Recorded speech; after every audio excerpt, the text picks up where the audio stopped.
As we discovered, the data reveals that our students find using multiple sources aligned to standards RI9, RH9, and W9 challenging.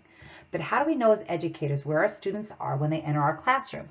How do the students know where they are when they enter the classroom? And do the students know where we hope that they will go by the end of the school year? A pre-assessment is one tool that can guide instruction and support student learning. So why pre-assessment? Take 1 minute to jot down reasons for administering a pre-assessment to support student success on achieving the standards and on the AP exam.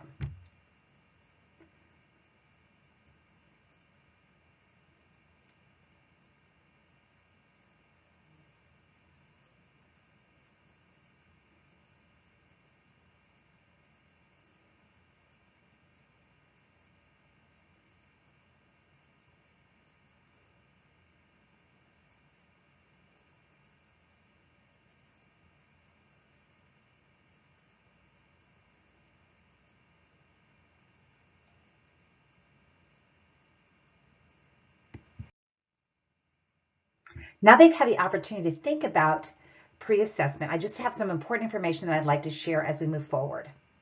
As we review the writing and multiple choice portions of the pre-assessment aligned to the standards our students are struggling with, once again, that's RI9, RH9, and W9, I just want you to understand the pre-assessment is optional.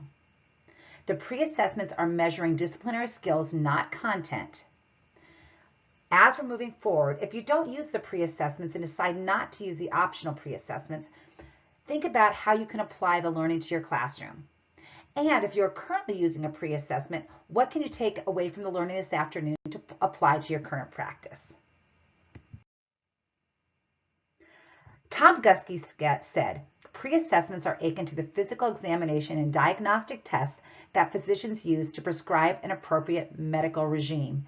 In other words, they look at it first before they say, hey, here's what you need. And that's what we're hoping these pre-assessments will help us do with our students, figure out what they need, and then we're able to move forward. So the benefits of pre-assessment. First of all, these came from Pre-Assessment Promises and Cautions. This is an article by Thomas Guskey and Jay McTighe, and we have this included in your resources. So here we go. The benefits of pre-assessment, and which one of these align with some of the things that you wrote down? Determine prior knowledge and skills needed to master upcoming learning targets. Establish a baseline for monitoring student progress. Communicate high expectations of skills, behaviors, etc. that will be taught. Focus the students' attentions on learning targets and what they will learn. Checks for misconceptions so that they can be targeted during instruction, and they identify students' interests, talents, and preferred ways of learning. That once again comes from the Pre-Assessment Promises and Cautions by Guskey and McTighe, and we've included that resource for you if you want to read the article. So guidelines for effective pre-assessment. Just like Simon Sinek, start with the why. Clarify the purpose of the pre-assessment. Explain the purpose of pre-assessments to your students and emphasize how the results will be used. Next, the how. Determine how you will use the information. Adapt instruction to enhance student learning, remediate for lacking prerequisite skills, clarify misconceptions, differentiate for individuals or groups, and maybe even grouping students. And finally, when. Use your pre-assessments judiciously and efficiently.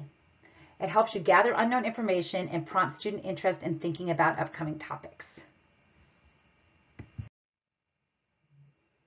During professional learning in school year 21-22, we took a look at a variety of formative assessments, and the chart shows a spectrum from formal to informal. Now that we've reviewed the rationale for pre-assessments, you're going to have the opportunity to experience the optional pre-assessment for 8th grade United States history. Optional pre-assessments have been created for all required courses in grades 6 through 12 for both ELA and social studies. These optional pre-assessments would be considered formal as indicated on the spectrum. They are stimulus-based multiple choice assessments with a writing component. All of the pre-assessments have been designed to pre-assess your students on, you're never going to guess, standards RI9, RH9, and W9 with additional standards included. You will have the opportunity to explore those pre-assessments for your grade level and content later in the professional learning. Thank you so much, and let's go forward and take a look at those pre-assessment for 8th grade United States history.